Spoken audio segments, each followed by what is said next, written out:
Hello दोस्तों, स्वागत है आप लोगों का हमारे यूट्यूब चैनल महान सर में। और दोस्तों, हम अपनी उसी सीरीज को जो सुपर फास्ट सीरीज है उसको हम कंप्लीट करने की तरफ बढ़ रहे हैं। ये उसका आज का अगला लेक्चर, लगभग छठा लेक्चर है आपके इतिहास का। और जो बाकी आपकी चल रही हैं पॉलिटी एंड ज्योग्राफी, उसकी भी क्लासें आपको कल से आपको विधिवत तरीके से आपको मिलना स्टार्ट हो जाएंगी, क्योंकि मैं इकोनॉमी पे जो था वो ना अटका हुआ था ना। तो मैंने आज इकोनॉमी का जो है ना वो रेडी कर दिया है, और वो आपको क्या है ना, इकोनॉमी का पीडीएफ, क्योंकि वो बहुत उसकी डिमांड आ रही थी और मैं उसमें बार बार हिलक जा रहा था। तो मैंने उसको कंप्लीट किया, इसलिए मैं थोड़ा लेट हो गया था इन क्लासों को करने में। अब मैं इनको रेगुलर बेस पे चलाऊंगा। कल से आपको, मेरा ख्याल है कल यानी कि 16 जो आपका क्या है नवंबर से सारी क्लासें आपकी एक फ्लो में मिलेंगी, और 30 नवंबर तक मेरा ख्याल से 30 या एक आध दिन एक्स्ट्रा भी हो सकते हैं, उस तक मैं कंप्लीट कर दूंगा ये सारी चीज़ें। बहुत जल्दी में करना चाहूँगा। 30 क्लासें मैंने रखी हैं, मैं 20 में इनका कोशिश करूँगा कि हो जाए। तो स्टार्ट करते हैं। हम पढ़ेंगे मौर्योत्तर काल को पढ़ेंगे। जो मौर्य काल के बाद का आपका टाइम पीरियड रहता है, इसमें आप गुप्ता काल को भी देखें तो वो भी इसके बाद का ही आता है। लेकिन गुप्ता पीरियड अपने आप में एक अलग ही आपका टॉपिक हो जाता है। तो इसमें हम जो भी टॉपिक पढ़ेंगे वो आपको मैं बता ही देता हूँ। क्या क्या हमको आज को पढ़ना है वो आपको समझा देता हूँ। तो देखिए, हमको क्या पढ़ना है, हमको पढ़ना है विदेशी साम्राज्य के बारे में। जो भारत पे विदेशी आक्रमण होते हैं ना, उनके बारे में पढ़ना है। और ये कहाँ पे होते हैं? उत्तर पश्चिम प्रांत तथा मध्य भारत में होते हैं। कहाँ पे होते हैं? उत्तर पश्चिम में, यानी कि जो पाकिस्तान से लगा हुआ और अफगानिस्तान से लगा हुआ हमारा जो देश का भाग है, जिसमें आपका कश्मीर, पंजाब, दिल्ली, हरियाणा, ये वाला पंजाब वाला राजस्थान वाला इलाका है ना, वहाँ पे आपका जो भी है ना, वहाँ पे ये जितने भी आक्रमण होंगे हम उनको पढ़ेंगे। और ये देशी साम्राज्य कुछ ऐसे निकल के आएंगे जो आपका मौर्योत्तर काल के बाद आते हैं, यानी मौर्य वंश के बाद आते हैं। तो अभी हमने मौर्य वंश खत्म किया था, तो जो मौर्य वंश के बाद कोई ना कोई मौर्य वंश को हटा के ही आया होगा। ये तो निश्चित बात है। एक साम्राज्य को हटाने के लिए, मतलब कोई भी नया साम्राज्य जब आएगा तो वो पुराने वाले साम्राज्य को खत्म करके ही आएगा। और ऐसा ही हुआ भी है बिल्कुल। शुंग जो है, शुंग वंश, ये जो मौर्य वंश का शासक होता है ना, अंतिम शासक होता है ना बृहद्रथ, उसको खत्म करके आता है। तो हम यहाँ से आज स्टार्ट करेंगे, जिनके पाटलिपुत्र महाराष्ट्र में इनका क्या होता है, वर्चस्व रहता है। जिसमें देखिए आप लोग कितने कौन कौन से आपके राजवंश हैं। देखिए, जो विदेशी हैं वो आपके हिंद यवन है, शक हैं, पहलव हैं, कुषाण हैं। कुछ हम पढ़ चुके हैं, जैसे कि हम ईरानी आक्रमण को पढ़ चुके हैं और यूनानी आक्रमण को पढ़ चुके हैं।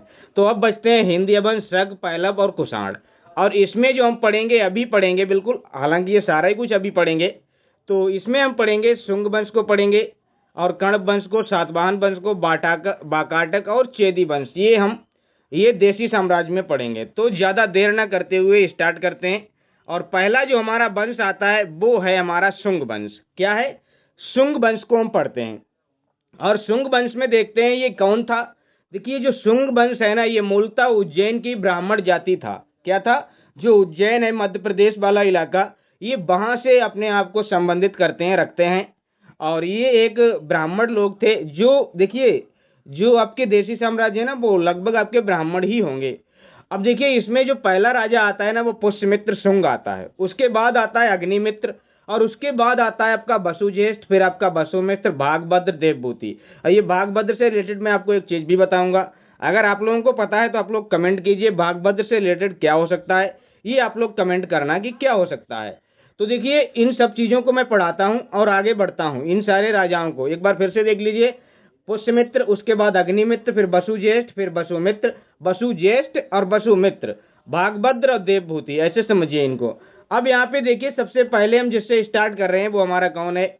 वो है पुष्यमित्र शुंग, जो 185 बीसी में आता है और 149 बीसी तक अपना शासन करता है। मतलब 185 बीसी में ये मौर्य वंश को खत्म करके आता है। देखिए, यहाँ से पढ़ते हैं। इसका जो संस्थापक है वो कौन है? पुष्यमित्र शुंग है। इस कलम को थोड़ा सा छोटा करता हूँ।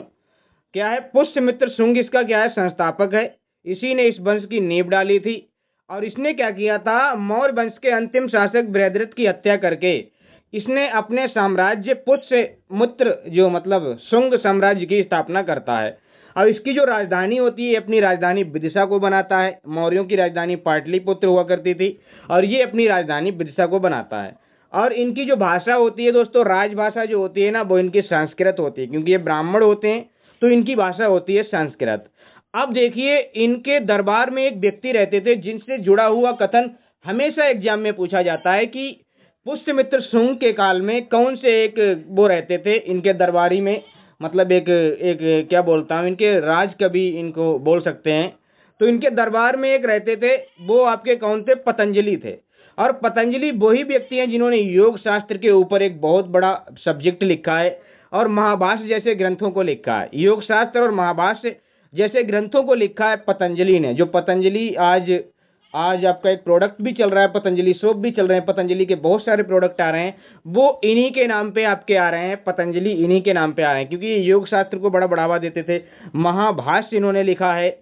अब देखिए, महाभाष्य जो है ना, ये जो महाभाष्य इन्होंने लिखा है ना पतंजलि ने, ये आपको मैंने बताया था पाणिनि की एक पुस्तक है अष्टाध्यायी, उसी से प्रेरित होकर इन्होंने लिखा है। क्योंकि पाणिनि की जो पुस्तक है पूरा का पूरा व्याकरण है, पूरा कंप्लीट व्याकरण है संस्कृत का। उन्होंने उसी व्याकरण के आधार पे एक महाभाष्य लिखा है। इसमें भी व्याकरण से संबंधित चीजें हैं, व्याकरणिक चीजें इसमें भी इन्होंने लिखी हैं। किसने लिखी हैं? पतंजलि ने लिखी हैं। अब देखिए, पतंजलि के बारे में क्या है, पतंजलि क्यों इंपॉर्टेंट है, क्यों यहाँ पे आते हैं? क्योंकि पुष्यमित्र शुंग के लिए इन्होंने 2 अश्वमेध युद्ध कराए थे, युद्ध नहीं यज्ञ कराए थे। क्या कराए थे? अश्वमेध यज्ञ कराए थे। और अश्वमेध यज्ञ क्या होते हैं वो आप लोगों को पता होगा, नहीं पता है तो मैं बता देता हूँ। देखिए, पहले इन्होंने क्या, शुंग पुष्यमित्र शुंग के लिए अश्वमेध युद्ध क्या होते हैं, एक बड़ा एक राजा जो होता है ना, वो घोड़ा छोड़ता है, उस घोड़े के गले में एक पर्चा लटका रहता है कि ये हमारा घोड़ा जहां तक जाएगा, जिस भी जगह में जाएगा, वो एरिया हमारे साम्राज्य में आएगा। और उस घोड़े के पीछे सेना भी चलती होती है। और अगर कोई भी राजा इस घोड़े को रोकना चाहता है तो उसको हमसे युद्ध करना होगा। वो हमें हरा सकता है या हार सकता है। अगर हरा दिया तो हम उसके साम्राज्य में हो जाएंगे, अगर मैंने उसको हरा दिया तो वो मेरे साम्राज्य में आ जाएगा। ये होता था अश्वमेध यज्ञ। तो 2 ऐसे इन्होंने यज्ञ कराए थे। अब यहाँ पे एक चीज बहुत अच्छी है कि यवनों ने चित्तौड़ के पास माध्यमिका नगरी है एक, माध्यमिका नगरी और अवध, इन पे क्या किया था? आक्रमण किया था। चित्तौड़ के पास माध्यमिका नगरी और अवध पे आपका क्या है? आक्रमण किया था, जिसे पुष्यमित्र शुंग ने विफल कर दिया था। किसने किया था? यवनों ने किया था। ये यवन कौन थे दोस्तों? ये यवन कौन थे? जो यूनानी लोग थे ना, वही आपके यवन थे। यूनानी लोग जो थे, सिकंदर वगैरह, उन्हीं के जो वंशज वगैरह रहे होंगे। बाद में उन्होंने आक्रमण अगर किया होगा तो इस माध्यमिका नगरी पर, तो उसे पुष्यमित्र शुंग ने विफल किया था यवनों के आक्रमण को। कहाँ पे किया था इन्होंने? चित्तौड़ के पास माध्यमिका नगरी पे, ये आप याद रखना। अब देखिए, वैदिक धर्म का इन्होंने पुनरुत्थान भी किया है। ये जो शुंग वंश आता है ना, ये वैदिक धर्म को बहुत फॉलो करता है क्योंकि इनकी भाषा संस्कृत होती है। अब संस्कृत मतलब वैदिक धर्म, तो ये वैदिक धर्म को फॉलो करते हैं, उसका पुनरुत्थान करते हैं। क्योंकि अभी आपका क्या है, मौर्य काल चल रहा था और अशोक का टाइम था, तो इस समय बुद्ध और जैन धर्म ज्यादा आपके चल रहे थे। तो यहाँ पे इन्होंने अब फिर से वैदिक धर्म पर क्या किया था? काम किया था। इसने अशोक के 84,000 स्तूपों को तोड़वा दिया था। किसने? इसी आपके पुष्यमित्र शुंग ने 84,000 स्तूपों को तोड़वा दिया था। कितने? पुष्यमित्र शुंग वो आपका राजा है जिसने 84,000 स्तूपों को तुड़वाया था अशोक के बनाए हुए। और आपको बताता हूं, लेकिन एक बहुत आपकी कॉन्ट्राडिक्टरी चीज भी मिलती है। ये बौद्ध धर्म का क्या था? बौद्ध धर्म का विरोधी था। बौद्ध ग्रंथों में इसके बारे में लिखा गया है कि ये बौद्ध धर्म का बहुत बड़ा विरोधी था। कौन? पुष्यमित्र शुंग। इसने बौद्ध भिक्षुओं की हत्याएं की थी। लेकिन इसमें एक कॉन्ट्राडिक्टरी ये मिलता है, विरोधाभास ये मिलता है, फिर भी इसने क्या किया? सांची के भरूच स्तूप की जो लकड़ी की वेदिका थी उसको पत्थर की वेदिका बना दिया। और भरूच के स्तूप का देखिए, यहाँ पे सांची का जो महास्तूप है, सांची का जो महास्तूप है, मैंने यहाँ पे भरूच बोल दिया। सांची का जो महास्तूप है उसकी लकड़ी की वेदिका को पत्थर की वेदिका बनाया। और भरूच का जो स्तूप मध्य प्रदेश सतना में है, उसको इसने क्या किया मालूम है? उसको इसने क्या किया? उसका निर्माण कराया था। तो ये आप याद रखना, बहुत इंपॉर्टेंट आपके क्या है ये। और इसके बाद आपका एक राजा आता है अग्निमित्र। क्या नाम है उसका? अग्निमित्र। ये पुष्यमित्र शुंग का ही आपका क्या है? वंशज है अग्निमित्र। इसके बारे में एक युद्ध बड़ा ही फेमस है, विदर्भ का युद्ध। क्या है? बहुत अच्छा राजा है, इसके बारे में पढ़ना बहुत जरूरी है, यहां से क्वेश्चन बनते हैं। विदर्भ का युद्ध एक है जिसमें यज्ञसेन और अग्निमित्र के बीच में युद्ध होता है। किसके बीच में होता है? यज्ञसेन, एक शासक होते हैं यज्ञसेन, और अग्निमित्र के बीच में क्या होता है? युद्ध होता है। और अग्निमित्र को क्या करता है? हरा देता है। अब जब अग्निमित्र इनको हरा देता है तो होता क्या है, जो यज्ञसेन है उनकी एक होती है चचेरी बहन जिनका नाम होता है मालविका। तो ये मालविका की शादी करा देते हैं अग्निमित्र से, ताकि इनका रिलेशन भी बन जाए और इनके राज्य को कोई भी हानि भी ना पहुंचे। तो एक अच्छा स्ट्रॉन्ग रिलेशन हो जाएगा, एक अच्छे राजा से संपर्क भी हो जाएगा। और अग्निमित्र का भी क्या हो जाता है, अग्निमित्र का भी ये हो जाता है कि ये बहुत मतलब इसका भी अपना राज्य फैल जाता है। और ये शादी हो कैसे जाती है, ये जब ये यज्ञसेन को हरा देते हैं अग्निमित्र, तो ये जो मालविका होती है ना, ये उनसे क्या करने लगती हैं, अग्निमित्र से प्रेम करने लगती हैं और इसी बीच इनकी शादी हो जाती है। इसके बारे में एक ग्रंथ है, बहुत ही प्रचलित ग्रंथ है, कालिदास द्वारा रचित एक नाटक है, मालविकाग्निमित्रम करके एक नाटक है, जिसमें मालविका और अग्निमित्र की प्रेम कहानी को दर्शाया गया है। पूरी की पूरी कहानी को पिक्चराइज किया गया है इस आपके मालविकाग्निमित्रम में। तो देखिए नाम से मालविका मतलब मालविका, अग्निमित्रम मतलब अग्निमित्र, तो इनके बारे में इसमें दिया गया है। अब आपको मैं बताता हूं, एक आपका क्या है कलिंग अभियान, ये अग्निमित्र का एक कलिंग अभियान भी होता है। चेदी या कल्चरी वंश का वहां पे शासन होता है, इनका अग्निमित्र का एक कलिंग अभियान भी होता है। तो कलिंग अभियान भी ये करते हैं आपके अग्निमित्र। अब वहां पे कौन शासक होता है, कल्चरी या फिर जिसको हम चेदी वंश कहते हैं। और उस चेदी वंश का जो संस्थापक होता है वो महामेघ वाहन होता है। चेदी वंश का सबसे प्रतापी जो शासक होता है वो खारबेल होता है। और खारबेल के बारे में एक बहुत ही अच्छी चीज है, वो क्या था, हाथी गुफा अभिलेख। इसने हाथी गुफा अभिलेख को जारी कराया था, जो आपका प्राकृत भाषा में था। ये भाषा आप जरूर याद रखना किस भाषा में था, कि ये जो हाथी गुफा अभिलेख है ये प्राकृत भाषा में था, ये आप याद रखना। और ये किसने कराया था, खारबेल। कहाँ का राजा था, आपका कलिंग का राजा था। चेदी वंश का आपका क्या था, सबसे महान शासक था। और कलिंग प्रशासन के बारे में इसमें क्या है, डिटेल में लिखा है। कलिंग जो आपका हाथी गुफा अभिलेख है, इसमें कलिंग व्यवस्था के बारे में लिखा है। और एक बात आपको बता दूं, जो भारतवर्ष का उल्लेख मिलता है ना, वो आपका सबसे पहले यही मिलता है। भारतवर्ष का उल्लेख, शब्द भारतवर्ष का प्रयोग किया गया है सबसे पहले यहीं पे, यहाँ पे भारतवर्ष नाम चीज को मिलता है। तो ये आप याद रखना अग्निमित्र के बारे में, मालविकाग्निमित्रम, यज्ञसेन, ये आपको कल्चरी वंश, ये सब चीजें आपको याद रखना है। उसके बाद एक राजा आता है भागभद्र। इसको समझिए दोस्तों, भागभद्र क्या है। देखिए भागभद्र के दरबार में यूनानी राजा एंटियालकीड्स, क्या नाम है उसका, एंटियालकीड्स एक राजा होते हैं, यूनान के राजा होते हैं एंटियालकीड्स। वो अपने दूत हेलियोडोरस को भेजते हैं। उन्होंने अपने दूत हेलियोडोरस को भेजा था और हेलियोडोरस ने क्या किया था, भागवत धर्म को स्वीकार कर लिया था। भारत में आके इसने इसको, भागवत धर्म क्या है दोस्तों, भागवत धर्म को जानते हो ना, जो विष्णु जी से संबंध रखता है, जिसमें विष्णु जी से रिलेटेड चीजें होती हैं, वो आपका भागवत धर्म होता है। और भागवत धर्म को इसने स्वीकार कर लिया था, किसने, हेलियोडोरस ने। और उस टाइम पे यहाँ पे राजा कौन था, भागभद्र। ये किसके दरबार में आया था, भागभद्र के दरबार में। और इसी ने, हेलियोडोरस ने क्या किया था, विदिशा में एक गरुड़ स्तंभ भी बनवाया था। विदिशा में एक गरुड़ स्तंभ बनवाया था, हेलियोडोरस के द्वारा बनवाया गया था। शासन किसका था, भागभद्र का। तो ये आप याद रखना, ये बहुत अच्छे से ये पॉइंट पूछा जाता है एग्जाम में। एग्जाम का बहुत अच्छा ये पॉइंट है। किसने भेजा था, एंटियालकीड्स ने भेजा था, किसके दरबार में, भागभद्र के दरबार में। कौन था वो, हेलियोडोरस था। क्या किया था, गरुड़ स्तंभ कहाँ पे, विदिशा में। विदिशा कहाँ है, मध्य प्रदेश में। ये आप याद रखना। अब एक और राजा आता है देवभूति। क्या नाम है दोस्तों उसका, देवभूति नाम है उसका। और मैं आपको बता देता हूं, ये जो देवभूति है ये शुंग वंश का अंतिम शासक है।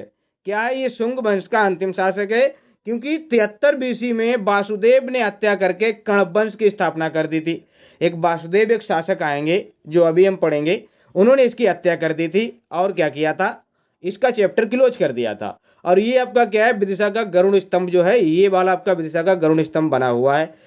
तो आगे बढ़ते हैं दोस्तों। अब आता है कण्व वंश। कण्व वंश के बारे में बहुत ज्यादा हमको नहीं पढ़ना है, ना ही यहाँ से इतने ज्यादा क्वेश्चन बनते हैं। बस आपको क्वेश्चन बनेगा तो यही बन जाएगा, यहीं से बन जाएगा। क्या, कण्व वंश से। ये देखिए इसका संस्थापक कौन था, ये मैच दी कॉलम करके ऐसे क्वेश्चन बनते रहते हैं, या इनकी राजधानियां पूछ ली जाती हैं। देखिए वासुदेव ने इसको क्या किया था, संस्थापित किया था। किसको खत्म करके, किसको खत्म करके, देवभूति को खत्म करके। देवभूति कौन था, अभी जो हमने पढ़ा था ना, शुंग वंश, उसका शासक था। उसके बाद आता है भूमिमित्र, उसके बाद नारायण मित्र, और क्या बोलता हूं, उसके बाद सुशर्मन आता है इसका अंतिम शासक। ये आपके शासक आते हैं कौन से, वसुदेव, भूमिमित्र, नारायण, सुशर्मन। अब इनकी राजधानी आपको याद रखना है, इनकी राजधानियां कौन सी थी। इनकी जो राजधानी थी दोस्तों, वो आपकी एक तो पाटलिपुत्र थी और एक आपकी विदिशा थी। तो ये दो राजधानियां इनकी थी। ये सारे मगध पे ही शासन कर रहे हैं, ये मगध पे ही आसपास में उसका शासन इनका चल रहा है। कभी कभी दूर तक शासन होता था ना उस टाइम पे। पाटलिपुत्र और विदिशा इस कर्ण वंश की राजधानियां हुआ करती थी। आगे आइए, अब हम पढ़ेंगे आंध्र सातवाहन वंश। इसमें आपको बहुत ज्यादा डिटेल में पढ़ना रहता है, बहुत ज्यादा चीजें यहाँ से पूछी भी जाती हैं। देखिए मैं आपको क्या क्या पढ़ाता हूँ, देखिए आप लोग। देखिए आंध्र सातवाहन वंश जो है ना, इसमें क्या है, एक व्यक्ति होता है सिमुक। सिमुक को आप जानते हैं ना, एक व्यक्ति होता है सिमुक। और क्या बोलता हूँ, ये जो सिमुक है यही इस आंध्र सातवाहन वंश का संस्थापक भी होता है। इसने सुशर्मन, जो कर्ण वंश का अंतिम शासक सुशर्मन होता है, उसकी हत्या करते हैं ये, और सिमुक इनका नाम होता है। और ये आंध्र सातवाहन वंश की स्थापना करते हैं। उसके बाद आता है सतकर्णी प्रथम, बहुत खतरनाक हीरो है, मतलब बहुत खतरनाक आपका राजा है। उसके बाद एक राजा आता है हॉल, ये भी आपका इसी का है, आंध्र सातवाहन की। गौतमी पुत्र सतकर्णी आते हैं, वशिष्ठी पुत्र पुलवामी आते हैं, यज्ञश्री पुलवामी आते हैं, और एक आता है पुलवामी चतुर्थ भी आता है। ये सारे आपके क्या है, इसमें राजा आते रहते हैं। तो मैं आपको इसके बारे में आपको समझाता हूँ। देखिए इसका पहले साम्राज्य आप लोग देख लीजिए, थोड़ा सा मैं जूम करके इसका साम्राज्य के बारे में आपको बता देता हूँ। ये आंध्र सातवाहन मतलब आंध्र प्रदेश वाले राज्य में था और महाराष्ट्र वाले राज्य में था। देखिए ये पूरा का पूरा आप लोग देखिए, ये वाला आपको दिख रहा है ना, हाँ सर दिख रहा है, यहाँ पे इसका राज्य था। ये आपका इनका क्या था, राज्य था। ये अमरावती है, ये आपकी क्या है, कृष्णा नदी है, ये गोदावरी नदी है, ये आपकी क्या है, ये आपकी ताप्ती नदी है ये, और ये आपकी क्या है, कावेरी नदी तक। तो मतलब ताप्ती नदी से लेके कावेरी नदी तक इनका शासन हुआ करता था। ये आपको याद रखना है। अब देखिए मैं आपको इसके बारे में समझाता हूँ, इसके बारे में आपको समझाता हूँ। कहाँ गया सतकर्णी सिमुक, ये रहा। अब देखिए यहाँ पे इसके बारे में पढ़ते हैं। सिमुक जो है ना, ये आपका क्या है, संस्थापक है इस वंश का। इसने कण्व वंश के शासक सुधर्मन की हत्या की थी। और इनका जो क्षेत्र था वो महाराष्ट्र और आंध्र प्रदेश वाला इलाका इनके क्षेत्र में आता था। महाराष्ट्र से लेके आंध्र प्रदेश तक आपका यहाँ पे आता था। ताप्ती से लेके मैंने बताया कावेरी नदी तक इनका वर्चस्व रहता था। नदी इनके लिए फेमस नदी इनकी कौन सी थी, गोदावरी नदी के किनारे इनका साम्राज्य हुआ करता था। और शासन काल इनका रहा था 300 वर्षों तक, 300 सालों तक इनका टाइम पीरियड चलता है इन सिमुक के मतलब शासकों का। और जो सातवाहन वंश है ये अंधकार युग के नाम से जाना जाता है, क्योंकि इसमें बहुत सारे राजाओं का नाम हमको मिलता ही नहीं है, किसी भी ग्रंथ में किसी भी किताब में नहीं मेंशन मिल पाता है। और ऐसा माना जाता है लगभग 30 शासक हुए हैं इसमें, 23 शासक या 30 शासक हुए हैं। और इनकी जो भाषा थी वो प्राकृत थी। लेकिन ये कैसे थे, ये आपके क्या थे, ब्राह्मण इनका धर्म था और ब्राह्मी इनकी लिपि थी। क्या देखिए यहाँ पे लिपि इनकी ब्राह्मी थी और धर्म इनका ब्राह्मण था। लेकिन ये जो इनकी जो भाषा थी ना, जो ये बोलते थे, वो प्राकृत थी। और प्राकृत एक ऐसी भाषा थी जो एकदम सरल लैंग्वेज थी, जो गौतम बुद्ध की भाषा हुआ करती थी, वही भाषा इनकी थी। एक नहीं, गौतम बुद्ध की नहीं, गौतम बुद्ध की तो पाली भाषा हुआ करती थी, ये जैनियों की भाषा होती थी। महावीर स्वामी की भाषा हुआ करती थी प्राकृत भाषा। अब जानकारी यहाँ पे, ये जो सिमुक है, ये जो आपका आंध्र सातवाहन है, उसकी जानकारी यहाँ से मिलती है। एक नागनिका अभिलेख है, नागनिका अभिलेख है, और नागनिका अभिलेख में इसकी जानकारी मिलती है। नासिक अभिलेख से जानकारी मिलती है, और हाथी गुफा अभिलेख से इसकी जानकारी मिलती है। तो ये आपके क्या हैं, इसके मैं क्या बोलता हूँ, यहाँ से जानकारी मिलती है। और पुराणों में इसको आंध्र कहा गया है, अभिलेखों में इसके बारे में सातवाहन मिलता है। जो रिटर्न अभिलेख मिलते हैं वो सातवाहन वंश की बात करते हैं, और जो पुराण हैं, पुराणाज हैं, उनमें इसका नाम आंध्र मिलता है। और इसीलिए इनका मिलके आंध्र सातवाहन वंश पड़ता है। और इनसे संबंधित मैं आपको बताता हूँ, इस आंध्र सातवाहन वंश का जो जिक्र मिलता है वो मत्स्य पुराण में मिलता है। कहाँ पे मिलता है, मत्स्य पुराण में मिलता है। मैंने बताया था पुराणों में क्या है, इनकी वंशावली दी गई है, किनकी, राजाओं की वंशावली दी गई है, सभी शासकों की। तो पुराण वंश जो है ना, ये मत्स्य पुराण जो है ना, सबसे जो पुराना आपका क्या है, मत्स्य पुराण है। इसी में इसकी जानकारी मिलती है। तो आगे बढ़ते हैं दोस्तों, बिल्कुल आगे बढ़िए। उसके बाद आता है, हमने सिमुक को पढ़ लिया है, अब आता है सतकर्णी प्रथम। और ये बहुत आपका क्या है, खतरनाक आपका व्यक्ति है। इसने भी क्या है, 2 अश्वमेध यज्ञ आपके कराए थे सतकर्णी प्रथम ने। एक आपका राजसूय यज्ञ भी कराया था, और इसकी पत्नी थी नागनिका। इसकी पत्नी क्या थी, नागनिका। और नागनिका के नाना घाट अभिलेख से ही आपका क्या है, एक जानकारी मिलती है। क्या जानकारी मिलती है कि सतकर्णी प्रथम ने भूमि दान की प्रथा को स्टार्ट किया था। ब्राह्मणों व बौद्धों को, क्या लिखा है, ब्राह्मणों व बौद्धों को ये क्या करते थे, एक तरीके से मैं सीधे सीधे बोलूं, जो आपके क्या होते थे ना, जो आपके क्या बोलता था, जो धर्म प्रचारक होते थे ना, उनको ये क्या करते थे, धर्म, उनको भूमि दान कर देते थे। चाहे फिर वो ब्राह्मण हो चाहे वो बौद्ध भिक्षु हो, उनको दोनों ही को ये करते थे, लेकिन ब्राह्मणों को आपका मुख्य तौर पे, क्योंकि इनका धर्म ब्राह्मण था। अब देखिए इनकी राजधानी आपकी कौन सी थी, अमरावती इनकी राजधानी हुआ करती थी। क्या राजधानी थी, अमरावती इनकी राजधानी थी। और इनकी उपाधियां, सतकर्णी प्रथम के बारे में दो तीन टाइटल मिलते हैं। एक तो इनको बोला जाता है दक्षिणापति, दक्षिणापति इनको कहा जाता था, और या फिर प्रतिष्ठान पति कहा जाता था, प्रतिष्ठान पति कहा जाता था। तो ये इनके क्या हैं, दो आपके टाइटल हैं। दक्षिणापति अगर आ जाए तो भी आपका सतकर्णी प्रथम, प्रतिष्ठान पति आ जाए तब भी आपका सतकर्णी प्रथम ही रहेगा।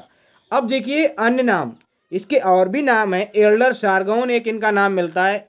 एक पुस्तक है पेरिप्लस ऑफ एथेंस सी, और ये वो बुक है जिसके बारे में कोई मतलब वो नहीं मिल पाता है कि इसका लेखक कौन है। पेरिप्लस ऑफ एथेंस सी आप एक पुस्तक है जिसमें यूनान और मौर्य साम्राज्य के व्यापार के बारे में आपको जानकारी मिलेगी। क्यों, उसमें बहुत सारी चीज़ों को ऐसे मेंशन किया गया है कि यूनान के साथ मौर्यों के बहुत अच्छे ताल्लुकात थे, वहाँ पे उनके सिक्के वगैरह, पर्ण मुद्राएं वगैरह देखने को मिली हैं, ऐसी चीज़ों के बारे में जिक्र मिलता है। तो ये बुक मौर्यों और यूनान के बारे में, व्यापार के बारे में भी बताती है, और उसी में इसका नाम मिलता है एल्डर सारगोन, किसका, सतकर्णी प्रथम का। अब आप लोग एक चीज देखिए, एक और राजा आता है जिसका नाम है हॉल। क्या नाम है, हॉल। हॉल, ये कौन हॉल है, इसको आप समझिए। ये एक ऐसा व्यक्ति था जो संस्कृत का बड़ा ही खतरनाक विद्वान था, जिसको बोलते हैं प्रकांड पंडित। क्या है, संस्कृत का प्रकांड पंडित था। लेकिन इसने एक अपनी जो रचना लिखी है उसका नाम है गाथा सप्तशती, जो आपकी प्राकृत भाषा में, सर क्या बात कर रहे हो दोस्तों, प्राकृत भाषा में लिखी है। संस्कृत का विद्वान है प्राकृत भाषा में, इसीलिए तो इसको पढ़ना इंपॉर्टेंट है। इसीलिए तो यहाँ से क्वेश्चन पूछा जाएगा, क्योंकि आपको पता है ये संस्कृत का विद्वान था, और उसकी रचना पूछ ली जाएगी गाथा सप्तशती। इसकी कौन सी, किस भाषा की रचना है, तो ये क्या है, प्राकृत भाषा की रचना है। और इसके दरबारी कवियों के बारे में भी आप लोग जान लीजिए। दो इसके दरबारी कवि थे। एक तो आपका था सर्ववर्मन, जिसने आपकी क्या लिखी कि कांत्रक और तांत्रक नाम की पुस्तक लिखी। ये तंत्र जो होते हैं ना, जादू टोना, उससे आपकी संबंधित आपकी क्या है, ये कथाएं हैं, ये पुस्तकें हैं। और इसी पर आपकी एक और चीज है, यहाँ पे एक है गुड़ाडे, एक व्यक्ति है गुड़ाडे। देखिए दो विद्वान है, सर्ववर्मन जिन्होंने कांत्रक और तांत्रक लिखी है, गुड़ाडे ने बृहत कथा लिखी है। और इसी पर आधारित, इसी गुड़ाडे की जो बृहत कथा है उसी पे आधारित विष्णु शर्मा ने अपनी पंचतंत्र लिखी है। और पंचतंत्र, क्या ही बात करूं पंचतंत्र के बारे में, बहुत फेमस आपकी क्या है किताब है, बहुत फेमस। इसको पढ़िएगा कभी, आपको बहुत मतलब एक ऐसी चीज लगेगी जैसे कि आपको कोई अद्भुत चीज मिल गई हो। जैसे आप कभी शक्तिमान, गंगाधर ऐसी सीरियल वगैरह देखा करते थे ना, जूनियर जी वगैरह, ऐसी चीजों को, तो ऐसी चीजें आपको इसमें मतलब जो क्या बोलता हूँ, बैताल की कथा, ऐसी चीजें आपको इसमें मिलेंगी। बहुत मतलब इंटरेस्टिंग चीज है। और ये मैंने गाथा सप्तशती बुक का वो लगा रखा है, तो यहाँ पे आप लोग देखिए। अब देखिए यहाँ पे अगला आता है हमारा शासक गौतमी पुत्र सतकर्णी। क्या नाम है इनका, गौतमी पुत्र सतकर्णी। ये इस वंश का 23वां शासक है। कौन सा शासक है, 23वां शासक है, सबसे प्रतापी शासक है। ये सबसे प्रतापी शासक है। हालांकि अभी जो हमने सतकर्णी प्रथम के बारे में जाना था ना, दूसरा, ये भी बहुत खतरनाक आपका राजा था। ये भी बहुत आपका क्या था, खतरनाक आपका था। लेकिन मैं क्या बोलूं, ये जो आपका क्या है ना, गौतमी पुत्र सतकर्णी, ये सबसे प्रतापी था। इसका सातवाहन वंश का इसने पुनर्संस्थापक इसको कहा जाता है, क्योंकि सातवाहन वंश थोड़ा डिक्लाइन की तरफ चला गया था। तो यही आता है, और यही उसको फिर से क्या करता है, री आपका क्या करता है, रीऑर्गेनाइज करता है, और बहुत अच्छे से इसको संस्थापित करता है, रीफाउंड करता है इसको। और इसकी जो उपाधियां हैं, देखिए इसके लिए कितनी उपाधियों का जिक्र किया गया है। देखिए सब एक जैसी रिलेटेड। आदित्य ब्राह्मण, मतलब इसके जैसा कोई ब्राह्मण नहीं था। एका ब्राह्मण, मतलब ये एक ही ऐसा ब्राह्मण था जिसके जैसा कोई ब्राह्मण नहीं था। वेदों का आश्रयदाता, मतलब इसने वेदों का रक्षा किया, मतलब ये आदित्य ब्राह्मण हो गया। वर्ण व्यवस्था का रक्षक, क्योंकि वर्ण व्यवस्था ब्राह्मणों ने स्टार्ट की थी। और त्रिसमुद्रपति था, ये त्रिसमुद्रपति इसको कहा जाता था, क्योंकि इसके शासन के काल में क्या होता है ना, देखिए ये जो मैंने शासन आपको बताया था, देखिए यहाँ पे आपको जो मैप मैं दिखाया था, तो देखिए इसका यहाँ भी समुद्र है, यहाँ भी समुद्र है। और जब सतकर्णी जो आता है ना, क्या मैंने अभी बताया था, अभी मैं आपको दिखाता हूँ, ये वाला गौतमीपुत्र सतकर्णी जब आता है ना, तो इसके काल में यहाँ तक इसका साम्राज्य नीचे तक चला जाता है, तो इसको त्रिसमुद्रपति कहा जाता है। इधर भी समुद्र, इधर भी समुद्र और इधर भी समुद्र, इसीलिए इसको त्रिसमुद्रपति भी कहा जाता है, क्योंकि इसने अपने शासन को बहुत अच्छे से फैला रखा था। अब यहाँ पे आप लोग देखिए, इसको वेंकटक स्वामी भी कहा जाता है। तो ये इसकी उपाधियां, एका ब्राह्मण, अद्वितीय ब्राह्मण, वेदों का अर्थदाता, वर्ण व्यवस्था का रक्षक, त्रिसमुद्रपति, वेंकटक स्वामी। इसकी माता थी बलश्री, क्या नाम था, बलश्री इसकी माता थी। और नासिक अभिलेख, नासिक अभिलेख से ये जानकारी मिलती है कि ये अपनी माता बलश्री का पुत्र था, जो संयुक्त रूप से इसके साथ में शासिका रही थी। संयुक्त रूप से इसकी क्या है, शासिका रही थी, मतलब वो भी शासन पे शासन किया करती थी और ये साथ में ये भी रहते थे, संयुक्त रहते थे। अब ये माता का नाम साथ में मिलता है तो कहीं कहीं कंफ्यूजन होता है, किया ये लोग मातृ सत्तात्मक तो नहीं थे? नहीं, ऐसा नहीं है, ये समाज पितृ सत्तात्मक यहीं पे था। यहाँ भी लोग पितृ सत्तात्मक ही हुआ करते थे। मातृ सत्तात्मक का केवल आपको एक ही बार में मिलेगा, और वो हड़प्पा सभ्यता में मिला था। और इसके घोड़े जो थे ना, वो 3 समुद्रों का पानी पीते थे, इसलिए इसको त्रिसमुद्रपति भी कहते थे। इसका मतलब यही है, 3 समुद्रों का पानी पीने का मतलब इसका तीनों तरफ आपका जहाँ पे समुद्र लगता था वहां तक इसका शासन था। बस ये सीधा सीधा कॉन्सेप्ट होता है इनका। और इसने शक शासक नेपान को हराया था। एक शक शासक आएगा जो विदेशी होगा, और उसको इन्होंने क्या किया था, नेपान को हरा दिया था। और ये जानकारी हमको कहाँ से मिलती है, जोगल थम्बी से मिले मृदभांडों में मिलती है। और 13,200 सिक्के चलाए गए थे आपके इसके, तो उसमें आपको क्या है जानकारी मिलती है। और उन सिक्कों पे क्या मिलता है, एक तरफ एक मतलब नहपान का भी नाम इसमें मिलता है, और सतकर्णी जो पुत्र गौतमी पुत्र सतकर्णी है ना, उसका भी इसमें जिक्र मिलता है। तो ये 13,250 सिक्के यहाँ से मिले हैं, जिसमें ये साबित हो जाता है इसने शक शासक नेपान को हराया था। और उसमें ये लिखा था, नेपान भी लिखा था और गौतमी पुत्र सतकर्णी भी लिखा था। और ये जोगल थम्बी नासिक से मिलते हैं। नासिक कहाँ पे, महाराष्ट्र में है। तो ये आप याद रखना। अब मैं आगे बढ़ता हूँ, देखिए कहाँ पे आता हूँ, वशिष्ठ पुत्र पुलवामी की तरफ पढ़ता हूँ।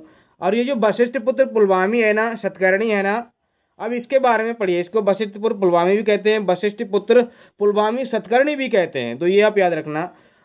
उपाधि इसकी क्या क्या थी, आंध्र सातवाहन, आंध्र सम्राट इसको कहा जाता था।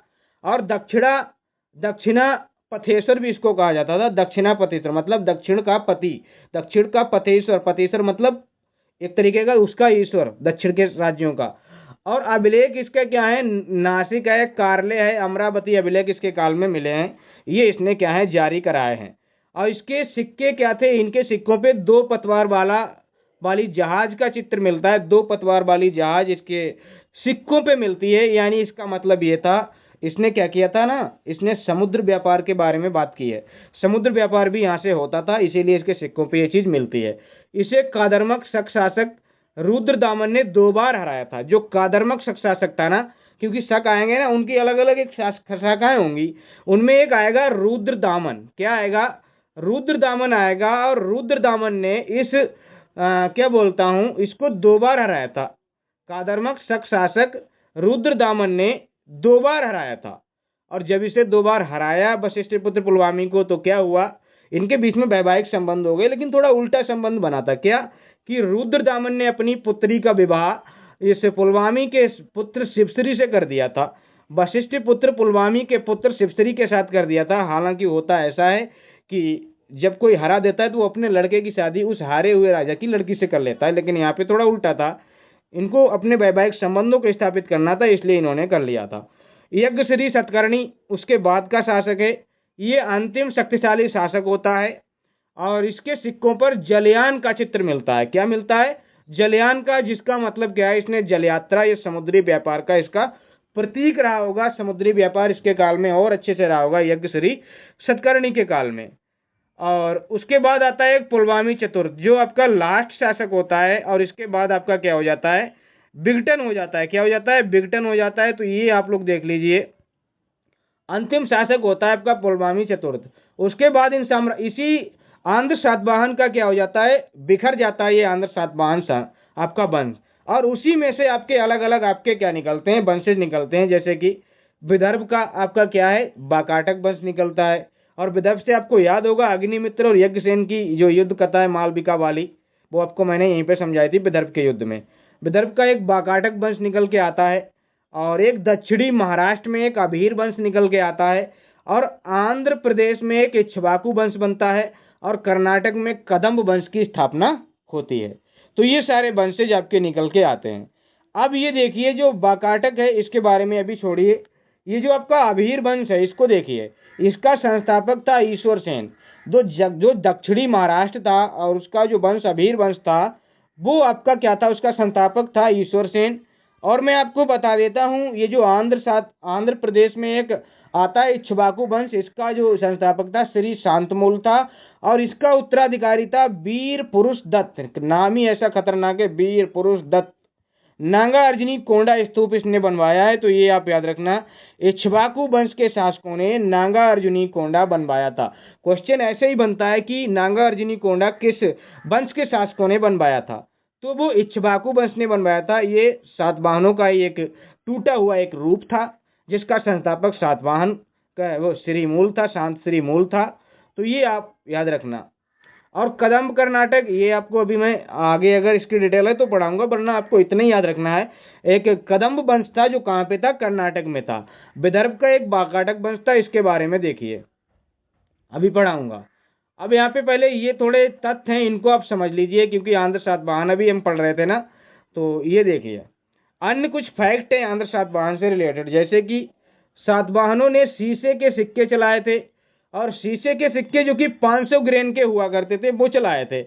प्लस इन्होंने तांबी, चांदे, कांसे, पोटीन, ये सारे सिक्के इन्होंने चलाए थे, ठीक है। और सातवाहन ये सिक्के डालने का जो शीशा था ना वो रोम से मंगाते थे। इसका मतलब क्या है, इनका रोम से ट्रेड होता था, रोम से व्यापार चलता था, रोम में इनका क्या था, बहुत अच्छा वर्चस्व यहाँ पे इनका था। और इस वंश के शासक सर्वाधिक व्यापार कल्याण नामक बंदरगाह से करते थे। तो आपको मैं बता देता हूं कि जो आंध्र सातवाहनों का व्यापार होता था वो कल्याण नामक बंदरगाह से होता था। और सातवाहनों की जो प्रशासनिक इकाइयां थी वही थी जो मौर्य काल में हुआ करती थी, क्योंकि ये मौर्य काल के बाद का ही वंश है, तो इन्होंने अपनी प्रशासनिक इकाइयां वही रखी जो मैंने मौर्य काल में बताई थी, वही आपकी सेम टू सेम थी। सेनापति को प्रांत,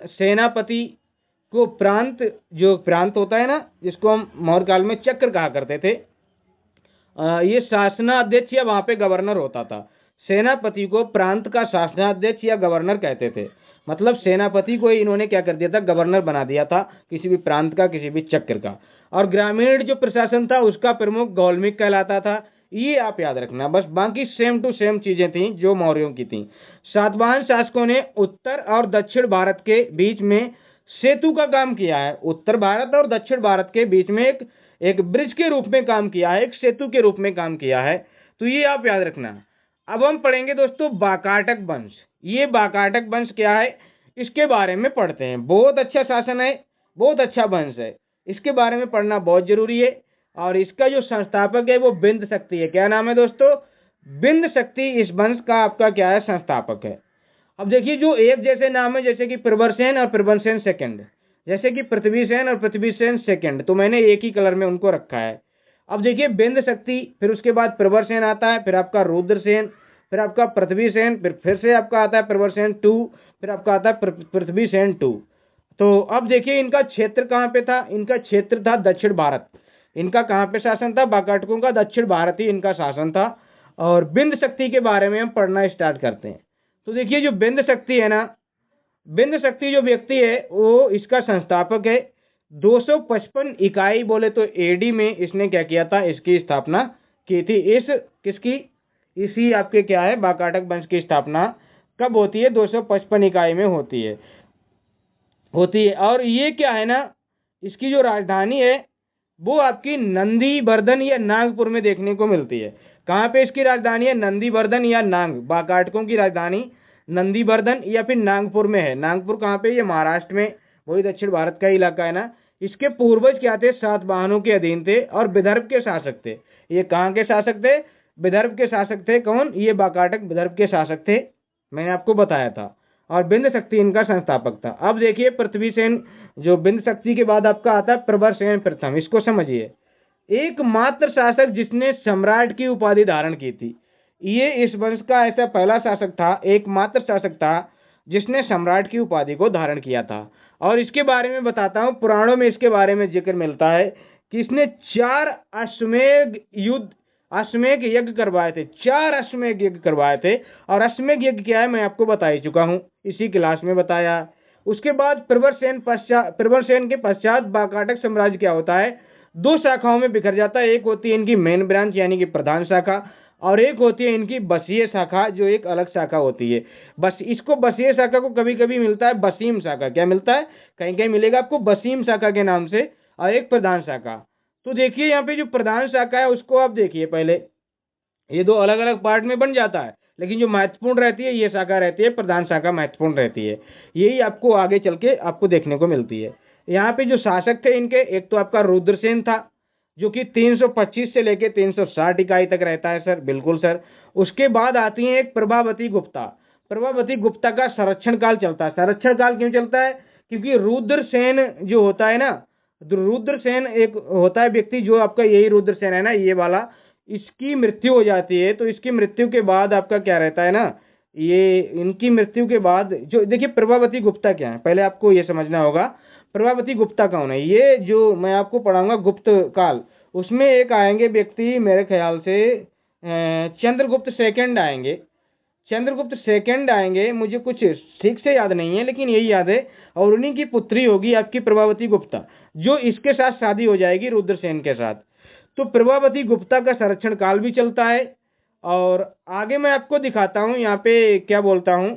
यहाँ पे 390 क्यों लिखा है, 360 से यहाँ पे 390, अभी देखता हूँ कुछ और भी चीजें रही होंगी, देख लीजिए। यहाँ पे देखिए, यहाँ पे गुप्ता शासक चंद्रगुप्त यहाँ पे लिखा ही है, मैं बता के रहा था। देखिए ये लिखा है चंद्रगुप्त सेकंड की पुत्री होती है प्रभावती गुप्ता। उनका जो विवाह होता है वो रुद्रसेन से हो जाता है, इनसे हो जाता है, ठीक है। और विवाह के कुछ समय बाद ही रुद्रसेन की क्या हो जाती है, मृत्यु हो जाती है। क्या हो जाती है, मृत्यु हो जाती है विवाह के कुछ समय बाद। फिर इनके 2 पुत्र होते हैं, किनके, प्रभावती गुप्ता के, ऐसा नहीं बिल्कुल तुरंत मृत्यु हो जाती है।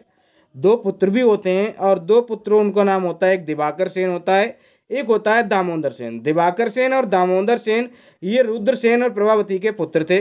तो उनके साथ ये क्या रहती हैं, शासन में रहती हैं। और उसके बाद आता है पृथ्वीसेन सेकंड, ये प्रधान शाखा का अंतिम शासक था। ये प्रधान शाखा का अंतिम शासक था। ये देखिए जो प्रवरसेन, यहाँ पे देखिए मैं आपको बताता हूँ। देखिए सबसे पहले आप लोग ये समझिए, नहीं तो आप कंफ्यूज होंगे, बहुत ज्यादा कंफ्यूज होंगे। रुद्रसेन आता है, ठीक है, प्रभावती गुप्ता का संरक्षण काल रहता है, ये यहाँ तक रहता है। फिर आपका आता है प्रवरसेन द्वितीय, यहीं पे आपको कंप्लीट करा देता हूँ। प्रवरसेन द्वितीय इतना याद रखना है, 410 से 440। फिर आपका आता है एक नरेंद्र सेन आते हैं।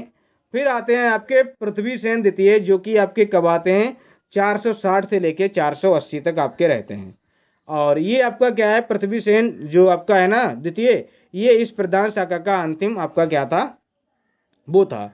और इसके बाद उसका राज्य बसीय शाखा के हरिसेन के हाथ में आ जाता है। किसके हाथ में चला जाता है, इसको कौन हरा देता है, हरिसेन हरा देता है। बसीय शाखा का ये जो है ना, ये हरा देता है।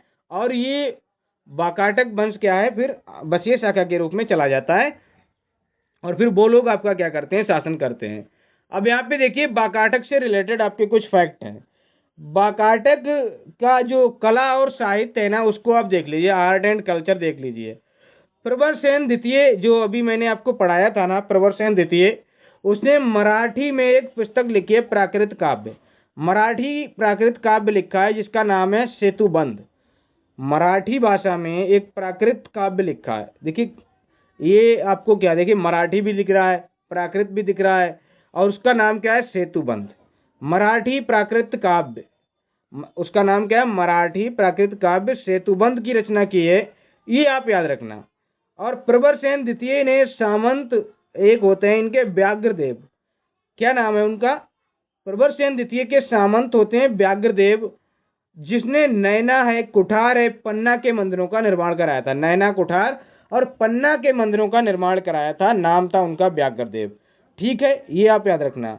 और अजंता का जो 16वां और 17वां गुफा मंदिर है, गुहा विहार है, जो अजंता गुफाएं है ना, वहां पे एक 16वीं और 17वीं गुफा है। तो उसका जो निर्माण है ना, वो इन्होंने ही कराया था, किसने कराया था? इस प्रवरसेन ने ही कराया था, यानी कि बाकाटको ने ही कराया था। जो अजंता की 16वीं और 17वें नंबर की गुफा है ना, वो इन्होंने ही कराया था। 19वीं गुहा बिहार का चैत्यों का निर्माण आपका इन्होंने, वहां पे चैत्यों का निर्माण भी कराया था और गुहा बिहार का निर्माण भी कराया था। अब ये चैत्य और बिहार क्या होते हैं, ये अपने आप में एक अलग ही चीज है। देखिए बिहार क्या होता है, जहाँ पे बौद्ध भिक्षु निवास करते थे, आपका क्या करते थे, रेसिडेंस करते थे, रहते थे।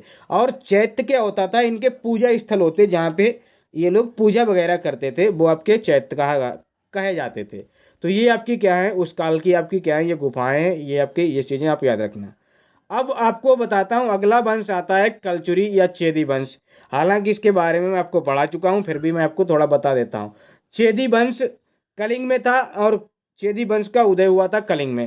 संस्थापक महामेघ वाहन था, मैंने आपको बता दिया था। जानकारी, हाथी गुफा अभिलेख प्राकृत भाषा भुवनेश्वर उड़ीसा से मिलता है। इसका सबसे प्रतापी शासक खारवेल था। और इसमें मैंने बताया था ब्राह्मण जो है ना, भारतवर्ष नाम का इसमें जिक्र मिलता है और कलिंग प्रशासन की जानकारी मिलती है हाथी गुफा अभिलेख में।